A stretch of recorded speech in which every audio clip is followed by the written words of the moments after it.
Les années 19 1900 les années 1920 et 1930 par Emma Whittaker. La technologie des années 1920 à 1930. Dans les années 1920 à 1930, une des technologies les plus importantes était la transportation. La transportation de l'eau était une grande chose. Les bateaux spécifiquement, pendant ces temps, les canaux étaient la plus populaire façon de transportation.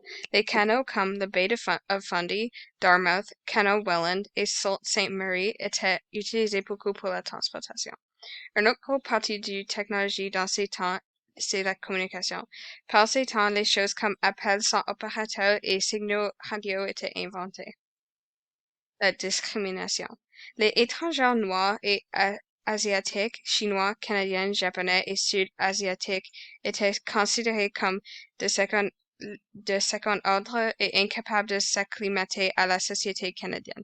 Les Canadiens noirs ont connu des préjugés critiques pendant la période précédant la Confédération, malgré le fait qu'il y avait beaucoup qui la contre insujettissement existait en France moderne et en Amérique du Nord britannique.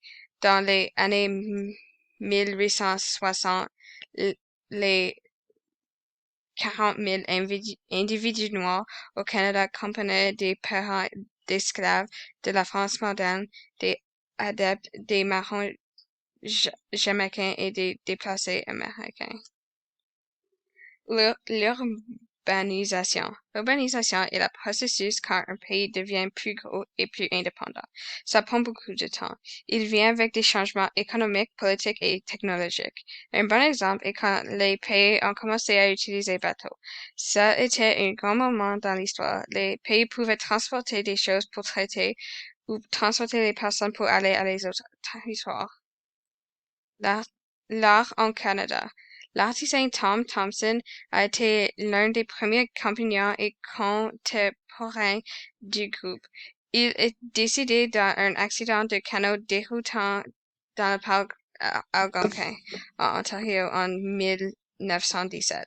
À l'âge de 40 ans, le groupe des Sept, qui a déjà exposé ensemble en 1920, tentait de saisir la morale de l'âme canadienne à travers leur scène déconnectée par la majeure partie de l'espace de sauvegarde canadienne du nord de l'Ontario.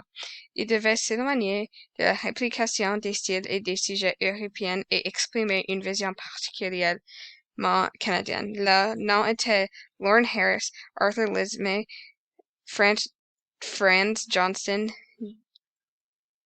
G.E.H. MacDonald, Frank Carmichael, A.Y. Jackson, F.H. et Varley Johnston a quitté le Rassemblement en 1924 et a supplanté par A.J.